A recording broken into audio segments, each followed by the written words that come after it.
Welcome to ABPN Education Topic. Now let's start.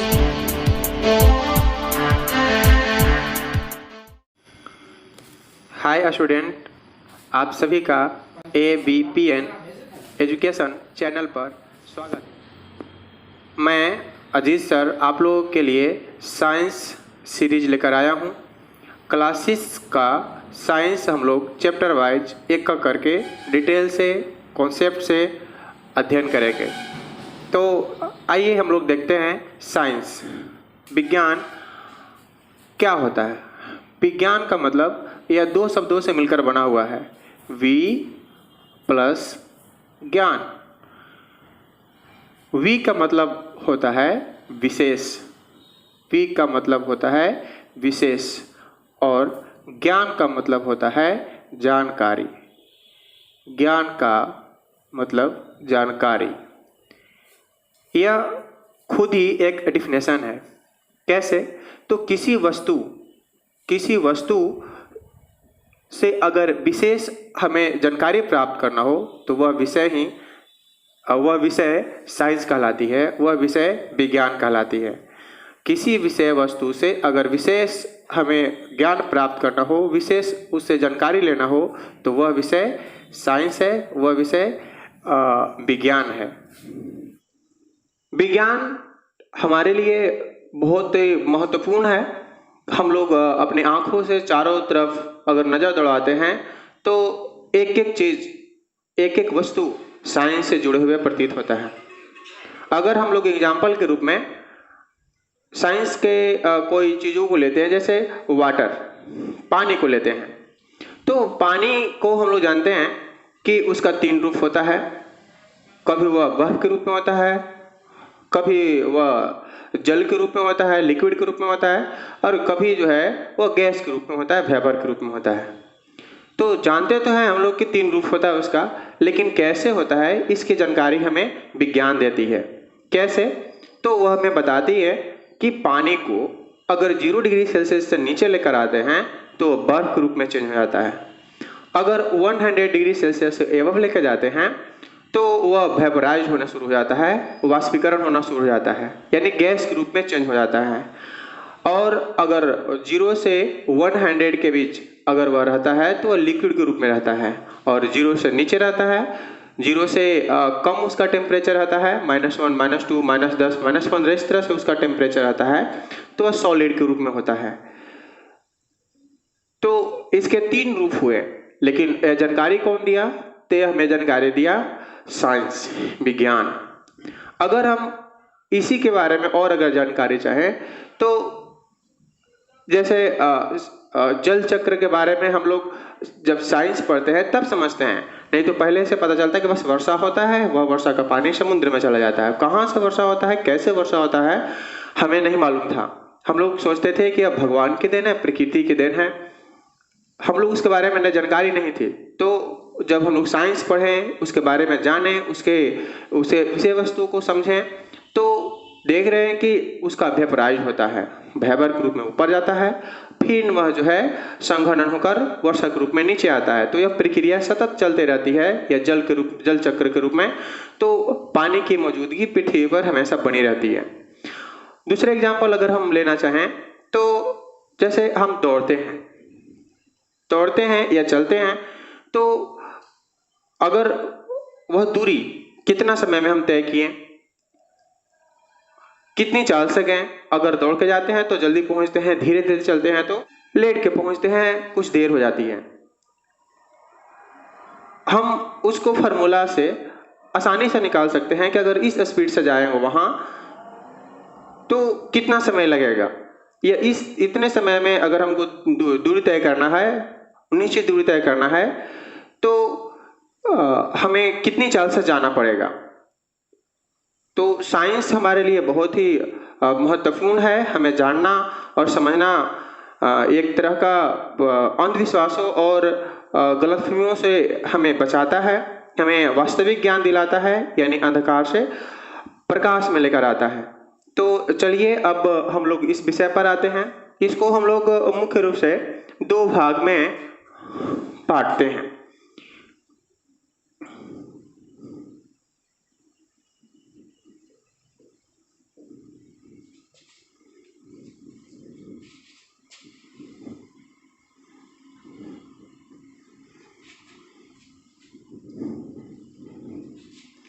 दो भाग में बांटते हैं।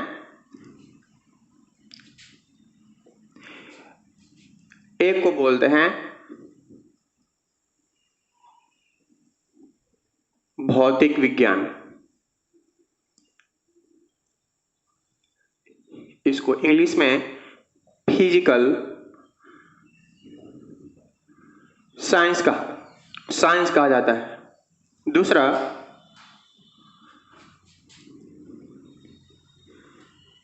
जैविक विज्ञान। जैविक विज्ञान को इंग्लिश में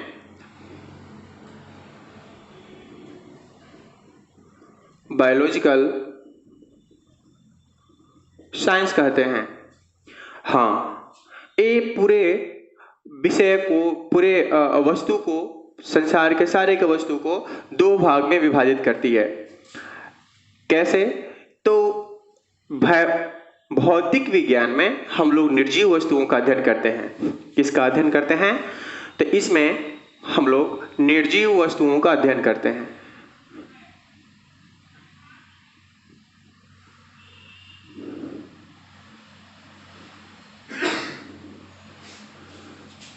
निर्जीव जगत का अध्ययन करते हैं।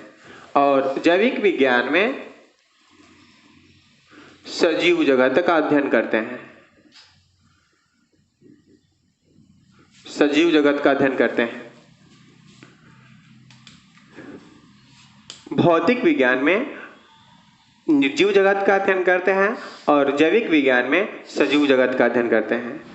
अगर हम अपने विषय क्लास 6 के विषय में अगर बात करें तो यही दो भाग में विभाजित करके हम लोग को पढ़ना है।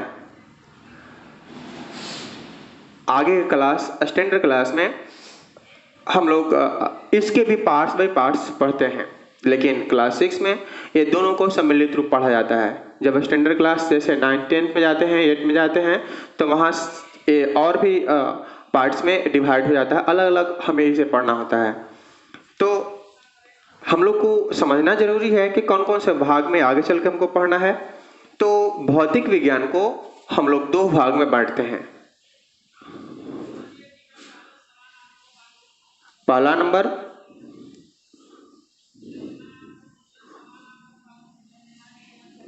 भौतिकी, जिसको फिजिक्स कहा जाता है, और दूसरा केमिस्ट्री।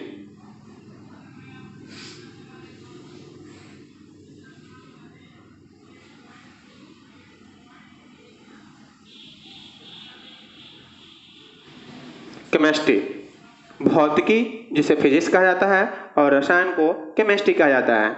यहाँ पर बच्चे जो है वह गलती कर देते हैं प्रोनाउंसिएशन में, इसको केमिस्ट्री पढ़ते हैं, गलत है, इसको हम लोग केमिस्ट्री पढ़ते हैं। ध्यान देना है कि इसका प्रोनाउंसिएशन में हम गलत न करें। रसायन को केमिस्ट्री पढ़ते हैं और भौतिकी को फिजिक्स प्रोनाउंसिएशन किया जाता है। जैविक विज्ञान को भी आगे चलकर दो भागों में विभाजित करते हैं और दोनों पार्ट्स को अलग अलग पढ़ते हैं। इसमें क्या है? तो इसमें दो भाग है। पहला भाग प्राणी जगत,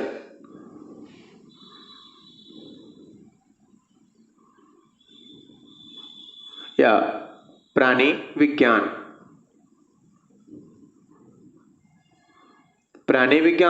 और दूसरा पादप विज्ञान।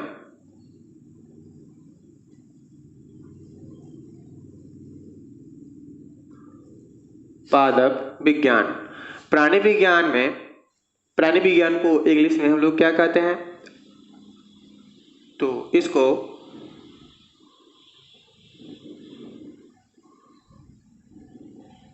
जूलॉजी कहते हैं। और पादप विज्ञान को क्या कहा जाता है? तो इसको बॉटनी कहा जाता है।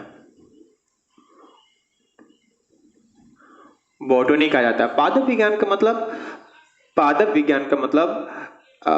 पेड़ पौधे, झाड़ी, और प्राणी विज्ञान का मतलब जीव जंतु, कीड़े मकोड़े। तो साइंस को हम लोग इतने सारे पार्ट्स में बांट कर पढ़ते हैं, अलग अलग पढ़ते हैं, तो हमें जानकारी विशेष होती है। आइए हम लोग इसके बाद सिलेबस को पढ़ते हैं। साइंस के सिलेबस यानी क्लास 6 का सिलेबस हम लोग पढ़ेंगे।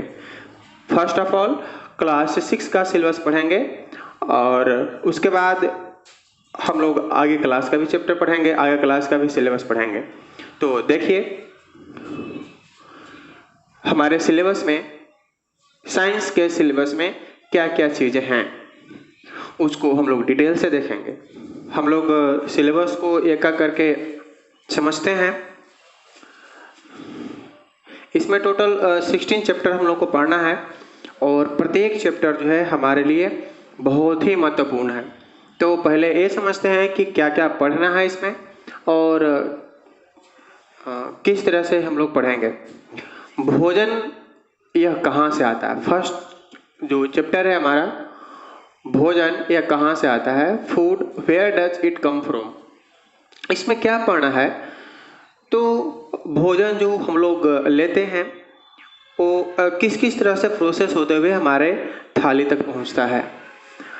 कितने प्रकार के भोजन होते हैं, उसके वर्गीकरण जैसे पादप भोज्य पदार्थ, जंतु से प्राप्त भोजन पदार्थ, यानी स्रोत के बारे में हम लोग पढ़ेंगे, वर्गीकरण पढ़ेंगे कि खाने के हिसाब से, यानी जो व्यक्ति किस तरह का भोजन करता है, कोई मांसाहारी करता है, कोई शाकाहारी करता है, कोई दोनों चीज़ों को ग्रहण करता है। तो इस तरह से हम लोग इस चैप्टर में पढ़ेंगे भोजन यह कहाँ से आता है, food where does it come from. दूसरा जो हमारा चैप्टर है यह भोजन के घटक, कंपोनेंट ऑफ फूड, यानी इस चैप्टर में हम लोग भोजन जो हम लोग लेते हैं इसमें कौन कौन सा न्यूट्रिशन पाया जाता है, कौन कौन सा जो है उसके घटक होते हैं, जैसे कार्बोहाइड्रेट, प्रोटीन, वसा, खनिज लवण, विटामिन्स, ये सारे के सारे घटकों को, कंपोनेंट को हम लोग डिटेल से अध्ययन करेंगे। उसको कैसे जांच कर सकते हैं या फिर उससे उसकी कमी से होने वाले कौन कौन से रोग हैं हम लोग पढ़ेंगे किसमें, तो भोजन के घटक में, कंपोनेंट ऑफ फूड चैप्टर में। तीसरा नंबर जो है हमारा चैप्टर यह तंतु से वस्त्र तक। इसमें हमें क्या पढ़ना है, इसका इंग्लिश है फाइबर टू फैब्रिक।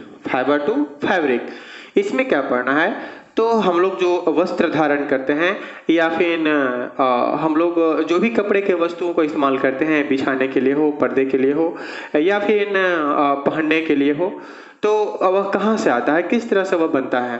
तो उसमें शुरुआती कदम से जैसे धागे का निर्माण कैसे होता है या धागा कहाँ से बनता है, तो कुछ ऐसे पदार्थ होते हैं जो पौधे से आते हैं, कुछ ऐसे होते हैं जो कृत्रिम रूप से बनाए जाते हैं, कुछ ऐसे होते हैं जो जंतुओं से हमें प्राप्त होता है। तो उसकी सारे प्रोसेस को हम लोग तंतु से वस्त्र तक इस चैप्टर में हम लोग अध्ययन करेंगे। 4 नंबर जो है हमारा चैप्टर, यह है वस्तुओं के समूह बनाना, सॉर्टिंग मटेरियल्स इनटू ग्रुप। इसमें हमें क्या पढ़ना है, तो इसमें हमें पदार्थों के गुण के बारे में पढ़ना है, वस्तुओं के गुण के बारे में पढ़ना है, चमक, तन्यता, कठोरता, रुद्रापन, रुखड़ापन, चुंबक के कुछ गुण से, ये सब हम लोग पढ़ेंगे। इसमें वस्तुओं के समूह बनाना यानी सॉर्टिंग मटेरियल्स इनटू ग्रुप, इस चैप्टर में पढ़ेंगे। 5 नंबर जो हमारा चैप्टर है पदार्थों का पृथक्करण, separation of the substances.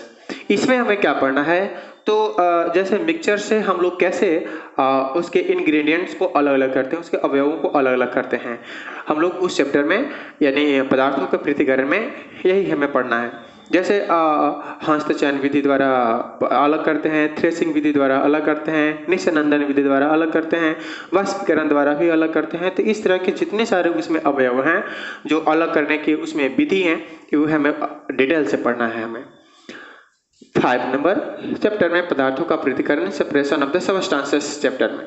6 number हमारा जो चैप्टर है हमारे चारों ओर के परिवर्तन, चेंजेज अराउंड अस। किसी भी वस्तु में किस तरह से चेंजेज होता है, तो उसके रासायनिक गुण में भी परिवर्तन होता है, उसके भौतिकीय गुण में परिवर्तन होता है। तो कैसे परिवर्तन होता है, किस किस पदार्थों को कैसे कैसे परिवर्तन होता है, तो हम लोग इस चैप्टर में पढ़ेंगे। किसमें? तो हमारे चारों ओर के परिवर्तन में। सातवां नंबर हमारा जो चैप्टर है पौधों को जानिए, गेटिंग टू नो प्लांट। इसमें में क्या पढ़ना है? तो इसमें प्लांट के बारे में अध्ययन करना है। इस प्लांट में किसी प्लांट में कौन कौन से पार्ट्स होते हैं? बहुत सारे उसके पार्ट्स होते हैं, तना हो गया, फूल हो गया, फल हो गया, जड़ हो गया, शाखाएं हो गया। इस सारे के सारे जो है पार्ट्स को हम लोग डिटेल से अध्ययन करेंगे। उसके परिवहन तंत्र का भी अध्ययन करेंगे, किस तरह से पौधे में फूड का परिवहन होता है, किस तरह से उसमें जलों का परिवहन होता है, किस तरह से उसमें खाना उसका बनता है, या उसकी जितने सारी प्रॉपर्टीज हैं उसमें हम लोग अध्ययन करेंगे पौधों को जानिए में। आठवां नंबर हमारा जो चैप्टर है यह है शरीर में गति, बॉडी मूवमेंट। शरीर में गति, बॉडी मूवमेंट। इसमें में क्या पढ़ना है?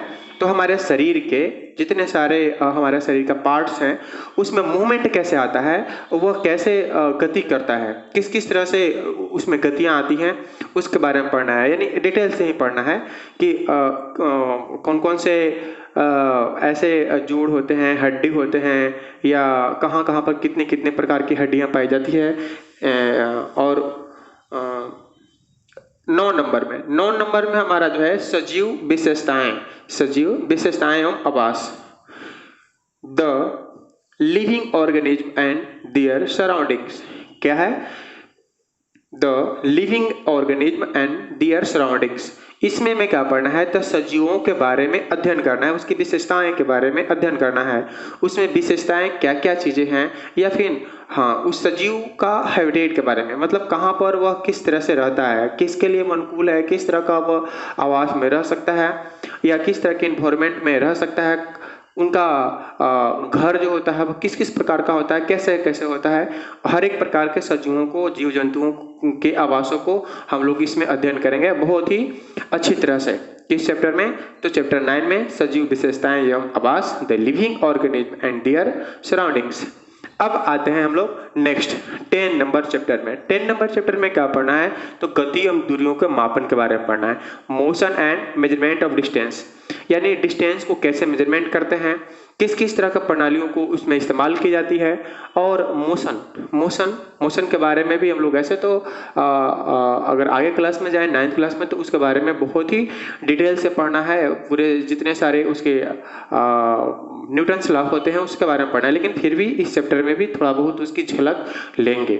और वो हमारे एक मोशन का खास करके जो आगे स्टैंडर्ड क्लास में जब हम लोग मैकेनिज्म पढ़ते हैं, मैकेनिक्स पढ़ते हैं, काइनेमेटिक्स पढ़ते हैं, उसमें मोशन और इसका बहुत ही बड़ा रोल होता है।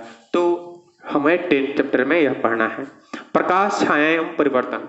प्रकाश, छायाएं एवं परिवर्तन, यानी प्रकाश जहाँ होगा वहाँ किसी वस्तु के अपोजिट में उसकी छाया भी बनेगी, निश्चित रूप से उसकी छाया बनेगी। तो अब उसकी छाया कैसे बनती है, किस प्रकार की छाया होती है, किस किस तरह से एंगल पर वह किस किस तरह की, कितनी लंबी कितनी ऊंची, मतलब इस तरह से हम लोग उस चैप्टर में पढ़ेंगे। परिवर्तन, उसके गुण, यानी प्रकाश के जितने सारे गुण होते हैं, प्रॉपर्टीज होते हैं, उसमें हम लोग अध्ययन करेंगे प्रकाश चैप्टर में, बहुत ही इंपॉर्टेंट होता है। विद्युत तथा परिपथ में हम लोग को क्या पढ़ना है? तो यह है इलेक्ट्रिसिटी एंड सर्किट। इसमें हम लोग विद्युत के बारे में पढ़ेंगे, यानी उसको हम लोग कैसे इस्तेमाल करते हैं, उसमें क्या क्या चीज़ें होती हैं, उसके गुण के बारे में, प्रॉपर्टीज के बारे में पढ़ेंगे। उसके सेल के बारे में पढ़ेंगे कि बैटरीज में कैसे किस प्रकार से संचित होती है, या फिर किस तरह से जो है कि कौन कौन से उसमें लॉ होता है, परपथ क्या होता है, कुछ सारे के सारे की चीज़ों को इसमें जानकारी लेंगे। चुंबक द्वारा मनोरंजन, फन विथ मैग्नेट्स। इसमें हम लोग क्या क्या पढ़ना है? तो चुंबकों के बारे में हम लोग अध्ययन करना है। चुंबक तो हम लोग देखे ही हैं, हम भी बच्चों में खेला करते थे, आप भी खेलते होंगे कभी मैग्नेट से। इसमें देखते हैं कि जब चुंबक को आपस में कभी सटाने का प्रयास करते हैं तो कभी आपस में सट जाता है, तो कभी वह दूर भागने का प्रयास करता है। तो उसके गुण, उसके वो गुण होते हैं, उस गुण के कारण कभी वह बाहर जाता है, यानी एक दूसरे से हटने का प्रयास करता है, कभी वह सटने का प्रयास करता है। बहुत प्रकार के चुंबक होते हैं, कभी परमानेंट चुंबक होता है, तो कभी टेम्परेरी चुंबक होता है। तो उसके बारे में हम लोग अध्ययन करेंगे, या फिर किस तरह से किस पदार्थों को किस तरह के एलिमेंट में चुंबकत्व गुण होता है, चुंबक को आपस में सटाने का गुण होता है, और किस तरह के पदार्थों में इस प्रकार के गुण नहीं पाई जाती है, या फिर चुंबकत्व होता है तो क्या होता है, या फिर किस तरह से इसके बनाए जाते हैं, या कहाँ इस्तेमाल होता है, इसके बारे में हम लोग पढ़ेंगे। इसका बहुत ही वाइड एरिया में कह सकते हैं कि इसका उपयोग है। जब हम लोग इलेक्ट्रिसिटी पैदा करते हैं तो उसमें भी वह बनता है। हाँ, वह चुंबक कंप्लीट नहीं, यानी कहने का मतलब है कि इलेक्ट्रोमैग्नेटिक चुंबक की तरह ही वह इस्तेमाल करके वह हमें बिजली पैदा करता है। जल के बारे में क्या पढ़ेंगे? तो जल तो खैर हम लोग जानते ही हैं कि जल हमारे लिए जो है जीवन है, जल ही जीवन है। जल के बिना सजीव जगत तो पॉसिबल ही नहीं है, बिना जल का तो संसार ही नहीं है, कोई टिक ही नहीं सकता है, रह ही नहीं सकता है। हम लोग जल के लिए देखिए कहाँ से कहाँ तक चले जा रहे हैं, प्रयास कर रहे हैं कि चंद्रमा पर जल मिल जाए, तो कहीं मंगल ग्रह पर जल खोजने के लिए प्रयास कर रहे हैं, अपने रोवर भेज रहे हैं, अपने सैटेलाइट भेज रहे हैं, बहुत सारे प्रयास कर रहे हैं ये जल के लिए। तो जल के बारे में हम लोग उसमें जितने सारे उसके गुण होते हैं, संघनन, वशीकरण, ये सारे के सारे पढ़ेंगे, या जल चक्र के बारे में भी हम लोग उसमें अध्ययन करेंगे। आगे है हमारा 15 नंबर चैप्टर, हमारे चारों ओर वायु, एयर अराउंड अस। हम लोग जानते हैं कि हवा में बहुत प्रकार के गैस होती हैं, तो सारे के सारे गैसों के गुण क्या होते हैं, किस तरह से हमें मदद करती हैं, या फिर उसके संतुलन कैसे होता है, या किस तरह से वे असंतुलित होने पर हमें नुकसान का कारण बनते हैं। 16 नंबर जो है हमारा चैप्टर, यह कचरा संग्रहण एवं निपटान, यह हमारा जो है सबसे लास्ट नंबर चैप्टर है। गार्बेज इन गार्बेज आउट, यह इम्पोर्टेंट चैप्टर है एग्जाम पॉइंट ऑफ व्यू से, क्योंकि इससे प्रश्न पूछे जाते हैं। यह तो खैर हम लोग को ऐसा नहीं है कि अनभिज्ञ हैं कचरों से तो हम लोग को घर से ही प्रत्येक दिन निकलता है, बाहर जाते हैं तो भी कचरे मिलते हैं।